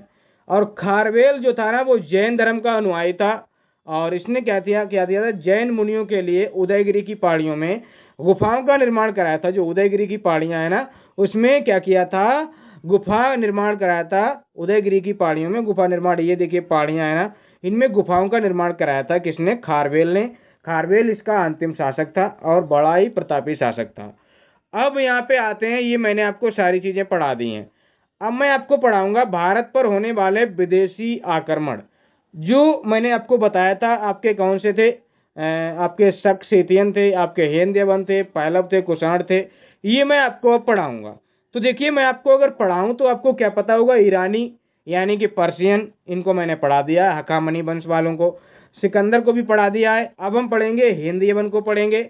यहाँ से हमको पढ़ना है शक और सेथियन को पढ़ना है, पहलव वंश को पढ़ना है, कुषाण को पढ़ना है। ये हम पढ़ेंगे मध्यकालीन भारत में। कौन सा सर? अरब इन्वेजन और तुर्क इन्वेजन जो है ना मध्यकाल। तो ये चार वंश अभी मैं आपको पढ़ा देता हूँ। देखिए यहाँ पे ये फिर सर इतने आपने क्यों दिखा दिए? मैंने ये दिखाए इतने भारत पे विदेशी आक्रमण हुए हैं। कौन कौन से? ईरानी, यूनानी, हिंदेवन, शक जिनको सेथियन कहा जाता है, पहलव, कुषाण, अरब आक्रमण, तुर्की, ये सारे के सारे आक्रमण हुए हैं भारत पे। अब देखिए मौर्योत्तर काल में जो आपके भारत पर विदेशी आक्रमण होते हैं, हिंदयवन, शक, पहलव, कुषाण। हिंदयवन, शक, पहलव, कुषाण। एक पल्लव वंश है, वो अलग कॉन्सेप्ट है, वो भी मैं आपको पढ़ाऊंगा, लेकिन वो एक अलग कॉन्सेप्ट है, इसको आप अलग कॉन्सेप्ट है, इसको समझिए। देखिए हिंदयवन शासकों के बारे में जानते हैं, सामान्य इनकी जानकारी ले लेते हैं। पहले इनका क्या देख लेते हैं, परिचय, जिसको इंडो ग्रीक रूलर भी कहा जाता है। और ये बैक्टीरियन कहलाते थे, इनको बैक्टीरियन भी कहते थे। और पहला शासक इनका था डेमेट्रियस, जो कि सिकंदर के सेनापति सेल्यूकस निकेटर की तीसरी पीढ़ी का वंशज था, याद रखना इसको। और इनकी राजधानी साकल यानी कि सियालकोट हुआ करती थी। और ये जो सेल्यूकस था ना, ये पश्चिमी तथा मध्य एशिया में एक विशाल साम्राज्य का निर्माण करके गया था। सेल्यूकस ने पश्चिमी और मध्य एशिया में बहुत एक विशाल अपना एम्पायर बनाया था। और सियालकोट क्या है, ये तक्षशिला वाला क्षेत्र आपका क्या कहलाता है, सियालकोट कहलाता है, यह साकल कहलाता है। और इनके बाद एक शासक आता है डायोडोटस। डायोडोटस ने सेल्यूकस के कमजोर होने पर, ये जो सेल्यूकस है, ये इसने इतना बड़ा साम्राज्य किया था, उसके कमजोर होने पर बैक्टीरिया जो साम्राज्य था उसको स्वतंत्र कर दिया था। और वहीं से इस बैक्टीरिया यानी कि हिंद एवं शासक की नींव पड़ती है, यानी कि स्वतंत्र साम्राज्य यहीं से बनता है। तो अगर बोला जाए कि क्या बोलता हूं मैं, हालांकि डेमेट्रियस ने ही इसकी शुरुआत की थी और इनकी राजधानी आपकी क्या थी, सियाकल या सियालकोट थी। लेकिन जो स्वतंत्र साम्राज्य बना था ना, वो बैक्टीरिया कब बना था, डायोडोटस के टाइम पे बना था। और इनकी दो शाखाएं थी, एक डेमेट्रियस शाखा थी और एक आपकी यूक्रेटाइड शाखा थी। क्या थी? एक डेमेट्रियस, जो डेमेट्रियस के वंशज थे, एक शाखा होती है जो इन्हीं में से एक टूट फूट जाती है, मतलब एक अलग हो जाती है, और वो हो जाती है यूक्रेटाइड शाखा के लोग होते हैं। अब देखिए यहाँ पे हम पढ़ते हैं इन डेमेट्रियस और यूक्रेटाइड को पढ़ते हैं। ये आपके क्या है, डेमेट्रियस और यूक्रेटाइड को आप लोग देख लीजिए यहाँ पे। ये आपकी ये डेमेट्रियस है, ये यूक्रेटाइड है। इनको आप समझिए, बहुत अच्छे से समझना है आप लोगों को। इनमें तीन राजा होते हैं, एक आपका होता है अपोलोडोट्स, एक होता है अगालोक्लीज, एक होता है मिनांडर। ये आप लोग समझिए क्या होता है, अपोलोडोट्स, अगालोक्लीज, मिनांडर। तो अगालोक्लीज अपोलोडोरस के बारे में कुछ नहीं, अगालोक्लीज के बारे में आप इतना ध्यान रखिए, इसने कृष्ण और बलराम के सिक्के चलाए थे, जिसके सिक्कों पे कृष्ण और बलराम की मूर्तियां मिलती थी, पिक्चर मिलते थे या नाम मिलते थे। और मैं आपको बोलूं तो ये बौद्धों को भी मानते थे, ये बुद्धिस्ट को भी फॉलो करते थे, इन्होंने हिंदुइज्म को भी फॉलो किया था, सारे धर्मों को ये लगभग आपको क्या करते थे, मानते थे। लेकिन इन्होंने सिक्के चलाए थे, इनके जारी किए थे। तो ये तो कंप्लीट हो गया सर, हाँ बिल्कुल हो गया। अब मिनांडर को देख लीजिए, बहुत खतरनाक राजा है ना, सबसे प्रतापी हिंद यूनानी शासक आपका मिनांडर है। और ये जो है ना, ये सिकंदर से भी ज्यादा इसने चीजों को जीत लिया था। ऐसा राजा था कि सिकंदर से भी ज्यादा इसने क्या था, जीता था। और ये आपका था मिनांडर। और क्या बोलता हूँ, बौद्ध भिक्षु होते हैं एक नागसेन, नागसेन से इसका क्या होता है, डिस्कशन होता है, वार्तालाप होता है, बातचीत होती है। मतलब उनके साथ इनकी बैठ के एक बहुत अच्छा क्या होता है, एक बातचीत होती है। तो उसमें मैं आपको दिखाता हूँ। और उनके बीच में जो भी बातचीत होती है ना, उसे एक ग्रंथ का नाम दिया गया है मिलिंद पन्नो। मिलिंद बोले तो मिलिंद, मिलिंद कौन, यही मिनांडर को मिलिंद कहते हैं। और पन्नो का मतलब होता है प्रश्न, यानी मिलिंद के प्रश्न। इसने बहुत सारे बौद्ध धर्म का ये देखिए, नागसेन का होता है, ये बौद्ध धर्म के भिक्षु थे, तो इनसे बहुत सारे ये क्वेश्चन पूछता है। कौन, मिलिंद यानी कि मिलांडर। और ये सारे ही उसके क्वेश्चन का बड़ा ही सटीक सटीक आपका क्या देते हैं, एकदम विद एग्जाम्पल विद प्रैक्टिकल करके जवाब देते हैं। तो ये जानकारी मिलती है। और ये मिलिंद पन्नो एक बौद्ध ग्रंथ है, तो ये आप याद रखना। और इसमें क्या होते हैं, मिलिंद के प्रश्न। और इसने बौद्ध धर्म को स्वीकार कर लिया था। इसकी उपाधि थी हमिकस, और सोटर नाम की इसकी उपाधि हुआ करती थी। क्या थी, हमिकस इसको कहते थे, सोटर इसको कहते थे। और इसने सोने के सिक्के चलवाए थे। किसने, मिनांडर ने सोने के सिक्के चलवाए थे। और मैं आपसे बोलूं तो जो हिंद यवन शासक है ना, इन्होंने ही सबसे पहले सोने के सिक्के चलाए थे। सबसे पहले अगर भारत में किसी ने गोल्ड कॉइन चलाए थे ना, वो आपके क्या थे, यही आपके थे। कौन थे, हिंद यवन आपके थे। तो ये आप याद रखना। और मिलिंद पन्नो, ये देखिए आपका ग्रंथ है, ये आपके नागसेन है। और ये आपका मिनांडर, ये आपको दिख रहा होगा। अब उसके बाद जो यूक्रेटाइड शाखा है, इसमें आपका एक होता है हेलियोक्लीज। क्या नाम होता है, हेलियोक्लीज। और इस हेलियोक्लीज का उत्तराधिकारी होता है एंटियालकिड्स।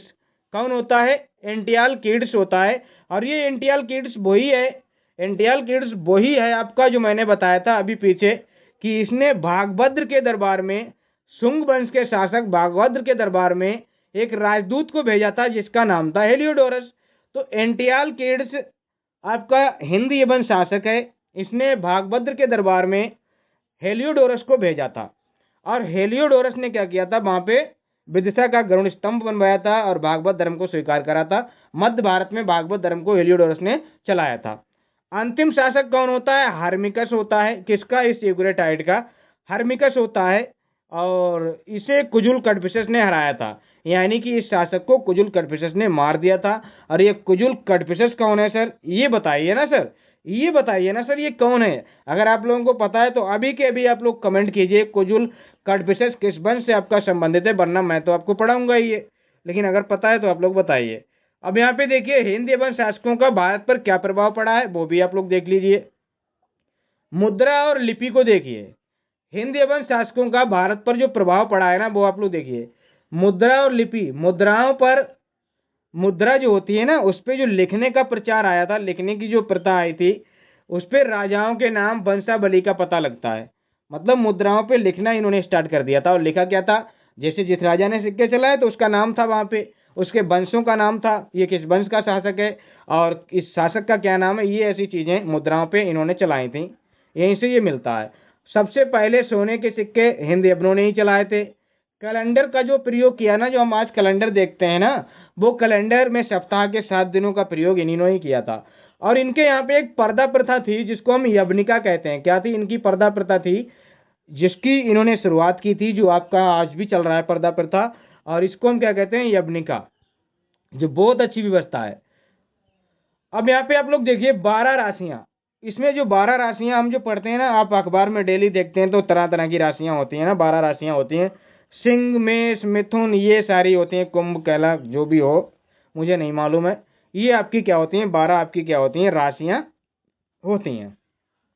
तो ये यवनों ने ही चलाई थी, ये यवनों की ही देन ही है। हिंद यवनों ने पश्चिमोत्तर प्रांत में, यानी पश्चिम और उत्तर का जो भारत है ना, वहां पे जो सीमा है ना, पश्चिम और उत्तर की जो भारत की सीमा है ना, वहां पे एक कला चलाई थी, यूनानी कला, जिसको हेलेनिस्टिक आर्ट कहते हैं। क्या कहते हैं? हेलेनिस्टिक आर्ट कहते हैं। और भारत में कौन सी कला चल रही थी? गांधार कला। बाद में इनका क्या हो जाता है?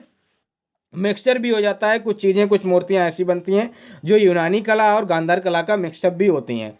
तो ये आपकी हेलेनिस्टिक आर्ट आपकी कहाँ की थी? क्या बोलता हूँ, ये आपकी यूनानी कला थी। तो ये आपको याद रखना है। अब आगे बढ़ते हैं, और आगे बढ़ते हैं तो शक और सीथियन को पढ़ते हैं। क्या नाम है इनका? शक यानी कि सीथियन। इनको पढ़ लेते हैं। देखिए शक जो थे, यहाँ पे देखिए क्या है, पेन कहाँ गया, शक, शकों को देखिए आप लोग, शक के बारे में देखिए। इनको सीथियन भी कहते थे। सामान्य परिचय इसका देखते हैं। यूनानियों के बाद भारत में शकों ने आक्रमण किया था। भारत में शकों ने आक्रमण किया था यूनानियों के बाद। शक क्या थे? ये मध्य एशिया से आए थे। और इनका जो पहला व्यक्ति था ना, इनका जो संस्थापक था वो मोंगा था। क्या नाम था उसका? मोंगा नाम था। और शकों की भारत में 5 शाखाएं हुआ करती थी, जो आपकी इस प्रकार हैं। देखिए अफगानिस्तान एक तो होती थी, एक अफगानिस्तान में इनकी शाखा थी। और इनकी 4 शाखाएं इनकी भारत में थी। ये देखिए पंजाब था, मालवा था, उत्तरी क्षत्रप, पश्चिमी क्षत्रप। अब यहाँ पे देखिए जो आपका उत्तरी क्षत्रप है, जो कि तक्षशिला वाला एरिया है, जो कि तक्षशिला से मथुरा तक जिनका शासन हुआ था उत्तरी क्षत्रप ये तक्षशिला से मथुरा तक फैले हुए थे। और इनका पहला शासक आपका कौन था? माओस था। क्या नाम था? माओस इनका नाम था। और शक, ये देखिए यहाँ पे आपके क्या थे? ये शक थे। ये शक आपके कहाँ पे थे? ये वाले यहाँ पे थे। तो ये देखिए कहाँ पे? ये मध्य एशिया से आए थे। ये देखिए क्या है? मिडिल एशिया का यहाँ पे ये जो आपको दिख रहा है, ये मिडिल एशिया आपको दिख रहा है, ठीक है। तो ये यहाँ से आए थे। इनका पहला शासक कौन था? माओस था आपका उत्तरी क्षत्रप का। और पश्चिमी क्षत्रप नागसेन, नासिक से लेके उज्जैन तक आपका था। नासिक से लेके आपका क्या था? उज्जैन तक था। तो ये आपको याद रखना है। और ये रुद्रदामन से संबंधित है पश्चिमी क्षत्रप। अब देखिए यहाँ पे रुद्रदामन से संबंधित है। तो ये पहले यहाँ पे देखिए मथुरा के शासक आप लोग देख लीजिए, क्योंकि यहाँ पे देखिए, यहाँ पे आपको देखिए ना, दक्षिणा, मथुरा और नासिक, उज्जैन सभी मिलेंगे। तो यहाँ पे आप लोग देखिए जो मथुरा के उज्जैन शासक थे उनको देखिए। मथुरा का प्रथम शासक राजुल या फिर राज उल था। ये आप याद रखना, राजुल या राजुल को। अब मथुरा के जो शक थे पहले मालवा के शक थे। मथुरा के ही शक पहले मालवा के शक हुआ करते थे। और इन्हें 57 बीसी में, 57 या फिर कहीं कहीं पे 58 भी आता है, ठीक है। 57 बीसी में विक्रमादित्य ने हरा दिया था, तभी ये मथुरा भाग कर आ गए थे। ये मालवा के थे और मालवा से इनको किसने हरा दिया? इनको हरा दिया विक्रमादित्य ने। और ये विक्रमादित्य ने जब हराया इनको ना, तो ये कहाँ चले गए? मथुरा में चले गए। और इनको हराया तो इसकी जानकारी क्या है? 57 बीसी में इनको हराया। तो एक उसी टाइम पे विक्रमादित्य ने चलाया था विक्रम संवत, 57 बीसी में शुरू हुआ था, जो शकों पर विक्रमादित्य की विजय से शुरुआत होता है। मतलब इन्होंने शकों को हराया था, मथुरा के शकों को, यानी कि मालवा के शकों को हराया था। और इन्होंने 57 बीसी में, अगर आपसे क्वेश्चन पूछा जाता है विक्रम संवत की स्थापना कब हुई थी, तो ये 57 बीसी में विक्रमादित्य ने चलाया था। ये पहला आपका क्या था? विक्रमादित्य था। अब मैं आप लोगों को बताता हूं नासिक के शक। नासिक के शक, इनका अन्य नाम था क्षयरात। क्षयरात शक था। क्या नाम था? क्षयरात शक था। और प्रमुख यहाँ पे राजा था नेपान। और नेपान वही व्यक्ति है जिसकी हत्या जोगल थम्बी के सिक्कों से मिलती है। गौतमी पुत्र सतकर्णी ने कर दी थी। नासिक जोगल थम्बी सिक्के नासिक से मिलती है ना। 13,250 सिक्के मिले थे, जिसपे गौतमी पुत्र सतकर्णी और नेपान का आपका वो मिला था। तो ये आप याद रखना। अब यहाँ पे आइए उज्जैन के शक, आप लोग देख लीजिए। उज्जैन के शक, उज्जैन के शक, इनका नाम था कादरमक शक। कादरमक शक जो था, ये आपके उज्जैन के शक थे। और मैं आपसे बोलूँ ना, तो ये आपके क्या थे? ये जो आपकी सबसे पश्चिमी आपकी क्या थी? शाखा थी ना, उसी के आपके क्या थे? पश्चिमी क्षत्रप के आपसे ये संबंध रखते थे। और इनका प्रथम शासक क्या था इस शाखा का? चष्टन था। और क्या बोलता हूँ, सबसे प्रतापी आपका रुद्रदामन, मैंने बताया था ये इसी से संबंधित है, पश्चिमी क्षत्रप से, जो नासिक से लेके उज्जैन तक आपका फैला हुआ था। अब उज्जैन, रुद्रदामन से संबंधित आपको एक चीज मिलेगी, जूनागढ़। जूनागढ़ जो कि गिरनार में, गुजरात में स्थित है। ये संस्कृत में जारी, शुद्ध आपका, शुद्ध संस्कृत में जारी सबसे बड़ा आपका क्या है? अभिलेख है। इसी में आपको क्या है? राज्यपाल सुबिसाक के द्वारा स्वर्सन झील का पुनर्निर्माण इसने कराया था। मतलब इस रुद्रदामन का एक राज्यपाल था सुबिशाक, जिसने सुदर्शन झील का पुनर्निर्माण कराया था। और मैंने ये आपसे दावा किया है, जहाँ जहाँ पे ये चीज़ मिलेगी ना, मैं आपको ये चीज़ बताऊंगा। देखिए, चंद्रगुप्त ने इसका निर्माण कराया था सबसे पहले, राज्यपाल थे पुष्यगुप्त, और सुदर्शन झील का निर्माण किसने कराया था? चंद्रगुप्त ने। अशोक द्वारा इसको क्या कर दिया गया? पुनः निर्माण किया गया। और राज्यपाल इनके थे अशोक के तुषास्प, जिन्होंने नहरें निकलवाई थी इस झील से। और रुद्रदामन ने क्या किया था? ये हुआ था क्या, सुबिशाक इनके क्या थे? राज्यपाल थे। और ये झील क्या थी? थोड़ी टूट फूट गई थी बाढ़ आने के कारण। तो बाढ़ से जो टूट गई थी ना, तो इसका निर्माण कराया था, पुनर्निर्माण करा दिया था किसने? रुद्रदामन ने। स्कंदगुप्त ने भी, इनके राज्यपाल पर्णदत्त थे, और इन्होंने भी इसका पुनर्निर्माण कार्य किया है। तो मैं आपको बताऊं तो ये राजा सुदर्शन झील से संबंधित, और ये राज्यपाल आपको पता होने चाहिए। ये जो राज्यपाल पुष्यगुप्त, तुषाप, सुबिशाक, पर्णदत्त, ये आपसे पूछे जाते हैं एग्जामों में, इसीलिए मैं इसको लेके आता हूँ जहाँ जहाँ पे ये जानकारी मुझे अच्छी लगती है। अंतिम शासक कौन था? मालवा के शकों में अंतिम शक शासक रुद्र तृतीय था। क्या था? रुद्र तृतीय, जिसे जिसे मैं आपको क्या बताऊं, चंद्रगुप्त जो द्वितीय आते हैं ना, विक्रमादित्य, चंद्रगुप्त विक्रमादित्य बोले या गुप्त चंद्रगुप्त द्वितीय बोले, क्या किया था? रुद्र तृतीय था, जिसे गुप्त शासक चंद्रगुप्त द्वितीय ने मारकर प्रथम बार मालवा क्षेत्र में व्याघ्र शैली में चांदी के सिक्के चलाए थे। क्या किया था? व्याघ्र शैली में, मतलब अपना व्याघ्र रूप दिखा के कि मैंने रुद्र तृतीय को खत्म कर दिया है और अब मैं हूँ चंद्रगुप्त विक्रमादित्य। और इसके सिक्के इन्होंने चलाए थे चांदी के। कहाँ पे? मालवा वाले एरिया में।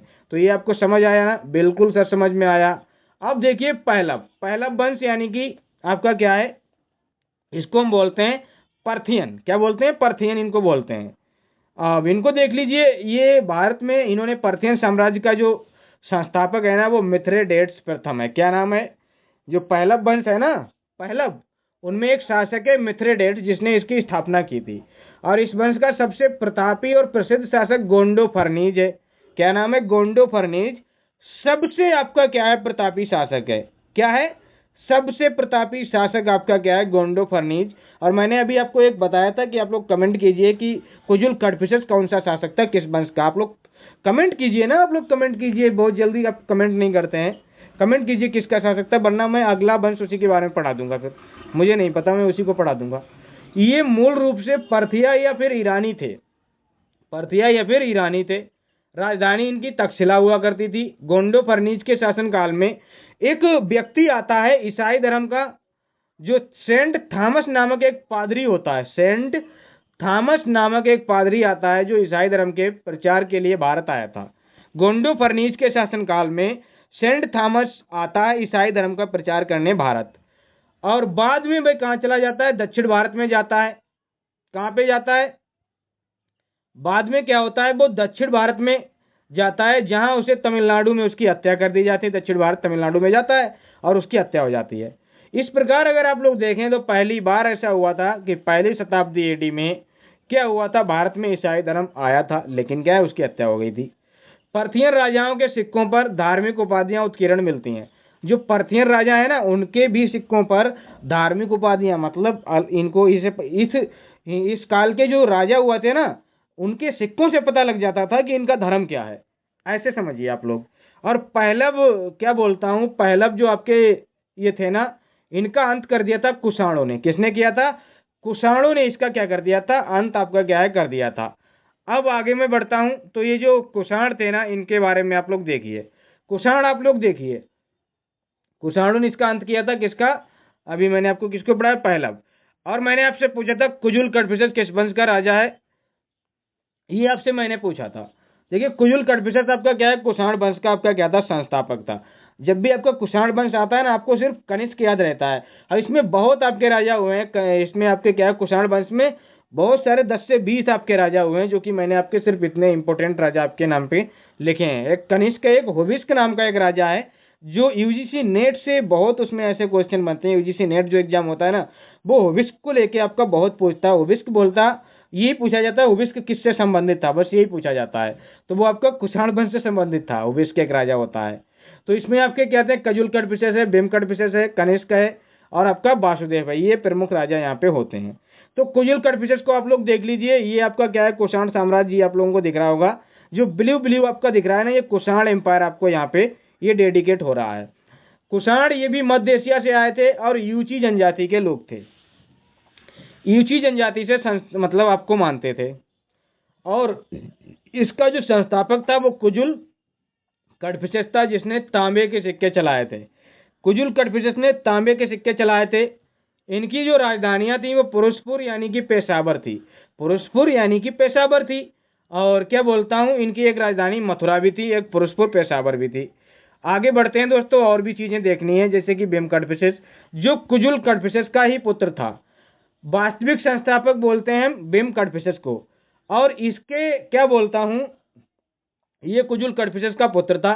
भीम कड़फिसेस ने सोने तांबे के सिक्के चलाए थे।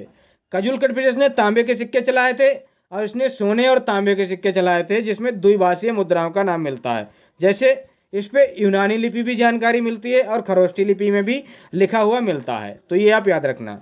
और भीम कड़फिसेस ये शैव धर्म का अनुयायी था, यानी कि भगवान शंकर की पूजा किया करता था। और इसके सिक्कों पे आपको, भीम कड़फिसेस के सिक्कों पे आपको क्या मैं बताता हूँ, शिव है, नंदी है, बैल है, त्रिशूल है, इनकी आकृति वाले आपको क्या है सिक्के मिलते हैं। ये आपको चीजें मिलती हैं। और उपाधियां जो है ना, इसकी उपाधियां सम्राटों का सम्राट इसको कहा जाता है, क्योंकि ये वास्तविक सम्राट था आपके इस वंश का, कुषाण वंश का। सर्व लोकेश्वर महेश्वर, ये इनकी क्या थी, उपाधियां हुआ करती थी भीम कड़फिसेस की। और इन्हीं का बेटा आता है कनिष्क। क्या नाम होता है उसका, कनिष्क, जो 78 एडी में आता है और 110 एडी तक रहता है। रबैटक अभिलेख है एक, उसके अनुसार जानकारी मिलती है ये कनिष्क जो था भीम कड़फिसेस का पुत्र था। उसके द्वारा ये प्रमाणित होता है कि कनिष्क भीम कड़फिसेस का पुत्र था, तो ये रबैटक अभिलेख से मिलता है। कनिष्क कुषाण वंश का सबसे महान और प्रतापी शासक था, राजा था। कनिष्क का राज्यारोहण मतलब इसने राज्य मतलब ये कब राजा बना, तो ये 78 इकाई में आपका क्या है, राजा बनता है। और यहीं से भारत में शक संवत की शुरुआत होती है। यहीं से भारत में शक संवत की शुरुआत होती है। और गद्दी पर बैठने से पहले, क्या बोलता हूँ, गद्दी पर बैठने से पहले जो कनिष्क था वो तक्षशिला का गवर्नर था। यानी कि शासन पे बैठने से पहले ये कहाँ का था, तक्षशिला का गवर्नर हुआ करता था। और तक्षशिला का गवर्नर मैंने अशोक के काल में बताया था कि सुसीम भी जो क्या था ना, मौर्य काल में बताया था, सुसीम भी आपका क्या था, तक्षशिला का गवर्नर था। और जो अशोक था वो राज्यपाल कहाँ का था, अवंती का राज्यपाल था, गवर्नर था। तो कनिष्क भी आपका तक्षशिला का ही है। और कनिष्क के समय में आपको देखिए, कनिष्क के समय साम्राज्य जो था ना, वो अफगानिस्तान, सिंध, बैक्टीरिया और पार्थिया, यहाँ तक आपका क्या है, इसने अपने साम्राज्य को फैला रखा था। मतलब बहुत बड़ा साम्राज्य इसने बना लिया था। अफगानिस्तान, सिंध, बैक्टीरिया, पार्थिया, इन सभी पे इसका कंट्रोल हो गया था इस कनिष्क का। बहुत खतरनाक राजा था ना। इसकी उपाधियां क्या थी, द्वितीय अशोक इसको कहा जाता था, द्वितीय सेकंड अशोक इसको बोला गया था, सेकंड अशोक इसको कहा गया था, देवपुत्र इसको कहा गया था। कनिष्क को देवपुत्र भी कहा गया था। क्या कहा गया था, देवपुत्र कहा गया था। और इसको क्या कहा गया था, द्वितीय अशोक कहा गया था। और यही वो व्यक्ति है जिसने सोने के शुद्ध सिक्के चलाए थे। यानी कि कनिष्क ही ऐसा एक राजा था जिसने सोने के शुद्ध सिक्के चलाए थे। और इसके सिक्कों पर आपको मिलता था सूर्य देवता का चित्र मिलता था, हेलियोक्लीज का प्रतीक मिलता था। इसके सिक्कों पे जो हेलियोक्लीज का प्रतीक था, सूर्य देवता, वो आपको यहाँ पे मिलता है। अब यहाँ पे देखिए, कनिष्क का जो साम्राज्य है उसको आप लोग समझिए। कनिष्क का साम्राज्य और अन्य राजाओं से युद्ध। उत्तर भारत में और मध्य भारत में, मध्य एशिया में, उत्तर भारत और मध्य एशिया में ये मिलता है। कहाँ पे मिलता है, कासगढ़ में मिलता है, यारकंद, खेतान आदि प्रदेशों पे इसका अधिकार था। कहाँ है, कासगढ़, यारकंद, खेतान। तिब्बत, चीनी लेखकों के अनुसार साकेत और पाटलिपुत्र के राजाओं से युद्ध हुआ था। कहाँ पे, चीनी लेखकों ने आपको बताया, तिब्बती और चीनी लेखकों ने, इसका साकेत और पाटलिपुत्र के राजाओं से युद्ध भी हुआ था। और बताया जाता है मौर्य साम्राज्य के बाद पहली बार इतना विशाल साम्राज्य था जो गंगा, सिंधु और आक्सस घाटियों के पास स्थित था। कनिष्क का चीनी शासक पांचाल से भी युद्ध हुआ था। पहले तो हार गया था कनिष्क, लेकिन बाद में इसने क्या किया था, जीत लिया था। और ऐसा अगर कभी आपको किसी भी क्वेश्चन में ऐसा स्टेटमेंट मिले, कनिष्क ने पहले चीनी राजाओं से हार मानी, मतलब पहले चीनी राजाओं ने कनिष्क को हरा दिया, फिर कनिष्क ने उनको हरा दिया, तो ये एकदम ट्रू स्टेटमेंट होता है। और ऐसे स्टेटमेंट में हम कंफ्यूज रहते हैं, क्योंकि कनिष्क महान था, हारा कैसे था, लेकिन हार तो कोई भी सकता है। और 3 मार्गों 3 महान सिल्क मार्गों की इसने स्थापना की थी। इसका मतलब 3 महान मार्गों यानी रेशम मार्गों पर, सिल्क मार्गों पर इसका अधिकार था, जैसे कि कैस्पियन सागर से होकर जाने वाला एक मार्ग था। एक मर्ब से फरात यानी यूफ्रेटस नदी रूम सागर बंदरगाह पे जाती थी। जो मर्ब यानी फरात यूफ्रेटस से आपकी क्या है रूम सागर बंदरगाह पे जाती थी, वो आपका एक मार्ग था। भारत से लाल सागर तक जाने का, रेड सी तक जाने का आपका एक मार्ग था। तो ये 3 आपके सिल्क रूट थे, इनको आप समझिए। और उत्तर पश्चिम भारत में कहाँ पे, उत्तर पश्चिम भारत में व्यापार सर्वाधिक महत्वपूर्ण केंद्र था। उत्तर पश्चिम का जो भारत व्यापार था ना, ये इसका सबसे महत्वपूर्ण आपका क्या था, ट्रेड का केंद्र था। अब यहाँ पे आप लोग देखिए कनिष्क और उसका धर्म क्या था। देखिए कनिष्क का जो धर्म था वो क्या था, कनिष्क बौद्ध धर्म का अनुयायी था और महायान शाखा का अनुयायी था। इसी ने चौथी बौद्ध संगीत का आयोजन भी किया था। कुंडलवन कश्मीर में अध्यक्ष थे वसुमित्र और उपाध्यक्ष थे आपके कौन, अश्वघोष थे। यहाँ पे उपाध्यक्ष थे, वो भी आप याद रखना। चौथी बौद्ध संगीति में महायान 2 भाषाओं में 2 शाखाओं में बट जाता है। एक आपकी हीनयान होती है, एक आपकी महायान होती है। 2 शाखाओं में ये बढ़ता है। महायान शाखा में 2 शैलियों में प्रतिमाएं मिलती हैं। एक आपकी गांधार कला में मिलती है, एक आपकी मिलती है मथुरा शैली में, यानी कि मथुरा कला में आपको 2 शैलियां आपको मिलती हैं। महायान शाखा की 2 तरीके की शैलियां हैं, गांधार शैली, मथुरा शैली, ये आपको मिलती हैं। अब यहाँ पे देख लीजिए आपकी मथुरा शैली क्या है और गांधार शैली क्या है। देखिए यहाँ पे मूर्ति कला जो शैली है, देखिए गांधार और मथुरा, इसमें इंडो ग्रीक शैली इसको कहा जाता है, ये यूनानी रोमन शैली इसको कहा जाता है। और ये देखिए कनिष्क के समय मथुरा में जन्मी कला, ये मथुरा कला कहलाती है। ठीक है, यहाँ का जो प्रमुख केंद्र गांधार था और गांधार शैली इसका नाम पड़ा। ठीक है, ये आपको पता होना चाहिए। और इसका तो वो मथुरा में थी, तो मथुरा में विकसित हुई थी। और यहाँ पे आप लोग देखिए एक चीज देखिए, यहाँ पे आपको क्या मिलेगा, मुख्यतः बुद्ध और बोधिसत्व मूर्तियों का निर्माण मिलेगा। बुद्ध और बोधिसत्वों का मतलब महात्मा बुद्ध की और महात्मा बुद्ध से संबंधित चीजों को आपको मिलेगा। लेकिन यहाँ पे क्या है, बौद्ध भी मिलेंगी मथुरा में, और जैन भी मिलेंगे और हिंदूज भी मिलेंगे। मथुरा में ये तीनों प्रकार की आपकी मूर्तियां मिलेंगी, बौद्ध, हिंदू और जैन, ये तीनों ही मूर्तियां आपको मिलेंगी। और जैन तो मथुरा का केंद्र ही था। और यहाँ पे जो पत्थर था वो क्या था, काले, नीले, हरे, स्लेटी पत्थर था। यहाँ पे लाल बलुआ पत्थर मिलेगा मथुरा में, लाल बलुआ। और यहाँ पे काला भी था, स्लेटी भी था, हरा भी था, नीला भी था। और यहाँ पे जो क्या बोलता हूँ, यूनानी देवता अपोलो की नकल की गई है। मतलब जो मैं आपको बताऊं ना, जो आपकी गांधार शैली मिलती है ना, उसमें महात्मा बुद्ध जो है ना, इस तरह से उनकी सजावट की गई है, इस तरह से उनकी मूर्ति को डिजाइन किया गया है। एक यूनानी देवता है अपोलो, जो बिल्कुल ही आपके क्या है, महात्मा बुद्ध जैसे दिखते थे, ये आपके हैं। कोई तो कहते ये वही थे, ऐसा भी मिलता है। तो अपोलो की ही नकल पे आपको क्या है मिलती हैं। और यहाँ जो है बुद्ध की जो प्रथम मूर्ति मिलती है 1ली शताब्दी में, मथुरा में इनकी पहली मूर्ति मिलती है। कहाँ पे, बुद्ध की प्रथम मूर्ति का जो निर्माण है ना 1ली शताब्दी में मथुरा में ही हुआ था। ठीक है, ये आप याद रखना। और ये जो थे यहाँ पे देखिए, यहाँ पे आध्यात्मिकता कम दिखती है। गांधार शैली में जो अध्यात्मवाद है ना वो कम दिखता है, और भौतिकवाद यानी कि आडंबर अधिक है। जबकि मथुरा में क्या है, आध्यात्मिकता अधिक है और आडंबर कम है, यानी भौतिकवादिता कम यहाँ पे दिखाई गई है। तो ये आप याद रखना। अब यहाँ पे देखिए इनका साहित्य क्या था, ये भी आप समझ लीजिए। कनिष्क कालीन साहित्य को आप लोग देख लीजिए, जैसे कि आपको कुषाणों ने सोने के, देखिए साहित्य और वास्तुकला, कुषाणों ने सोने के शुद्ध सिक्के जो कि 124 ग्रेन के होते थे वो जारी किए थे। इनकी आपकी क्या थी, पेशावर पुरुष पर में आपको क्या मिलेगा, कनिष्क ने चैत्यों का संगाराम, चैत्य बोलते हैं पूजा स्थल, संगाराम में इन्होंने क्या किए थे, कराए थे, बनाए थे। बामियान एक मूर्ति मिलेगी, ये देखिए बामियान, ये बामियान मूर्ति है। ये खड़ी हुई मुद्रा में जो गौतम बुद्ध की मूर्ति मिलती है ना, वो बामियान कहते हैं। कश्मीर में कनिष्कपुर नगर इन्होंने बनाया था। कनिष्कपुर नगर, वहीं तो इन्होंने कुंडलवन में चौथी बौद्ध संगीति कराई थी। अब कनिष्क के समय विद्वानों को आप लोग देख लीजिए, जैसे कि आपको एक चरक मिलेंगे, और चरक की पुस्तक है चरक संहिता, चरक की पुस्तक है चरक संहिता। एक वसुमित्र है जिनकी पुस्तक है महाविभाषा शास्त्र, क्या नाम है, महाविभाषा शास्त्र इनकी पुस्तक है। अश्वमेघ है एक, अश्वमेघ नहीं, अश्वघोष है। अश्वघोष जो कि राजकवि हुआ करते थे कनिष्क के। और क्या बोलता हूँ, इन्होंने बुद्ध चरित्र की रचना की है, जो बुद्ध धर्म की रामायण कहलाती है।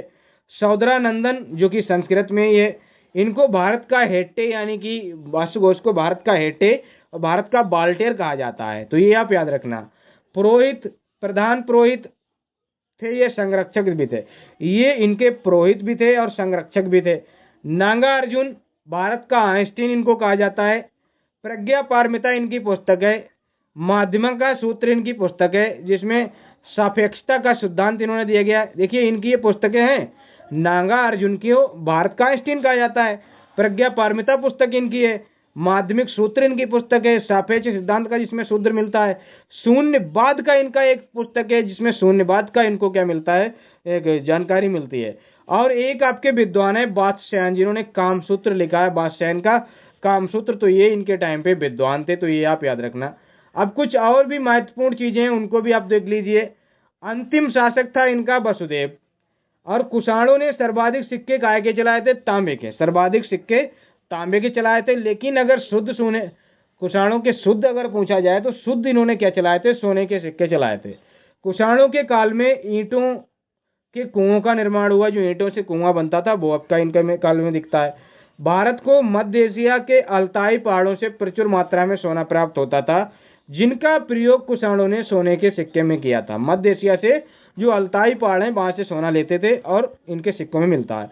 कुषाण काल में भारत में बाल विवाह प्रथा का प्रचलन हुआ था। जो चाइल्ड मैरिज कॉन्सेप्ट था ना, वो आपका कुषाण काल में ही आया था। ठीक है। मौर्योत्तर काल में राजाओं ने देवता के सिद्धांत को प्रारंभ किया था। मतलब जैसे कि आप देखेंगे ना, जो कनिष्क है ना, इसको देवपुत्र भी कहते थे। क्या कहते थे, देवपुत्र कहते थे। इसको द्वितीय अशोक कहते थे। तो इनको देवताओं का क्या है, वो कॉन्सेप्ट इन्होंने स्टार्ट किया था राजाओं में। कुषाण शासक देवपुत्र कहलाते थे। देखिए देवपुत्र कहलाते थे। और चीन के राजाओं से इन्होंने ये चीज सीखा था। चीन के राजाओं से ये चीज कॉन्सेप्ट लिया था। और क्या बोलता हूँ, पांचाल से युद्ध भी हुआ था ना, मैंने बताया था, पहले हारा बाद में जीत लिया था। उज्जैन सबसे महत्वपूर्ण इनका नगर था, क्योंकि क्षिप्रा नदी से गोमेंद और इंद्रगुप्त जैसे पत्थरों की प्राप्ति यहीं से होती थी, क्षिप्रा नदी से। तो ये आपका क्या था, ये आपका यहाँ तक मैंने क्या पढ़ा दिया आपका, ये मैंने विदेशी और जो देशी राज्य थे गुप्त मौर्योत्तर काल में मैंने आपको पढ़ा दिए हैं। कल से हम पढ़ेंगे, कल हम अपना गुप्त साम्राज्य को स्टार्ट करेंगे और ये एक ही क्लास में कंप्लीट कर देंगे। मैं पूरा का पूरा गुप्त साम्राज्य एक क्लास में आपको क्या है, कंप्लीट करा दूंगा। तो ये आप याद रखना, बहुत अच्छे से मैं आपको करा दूंगा। तो मिलते हैं दोस्तों नेक्स्ट क्लास में, तब तक के लिए धन्यवाद।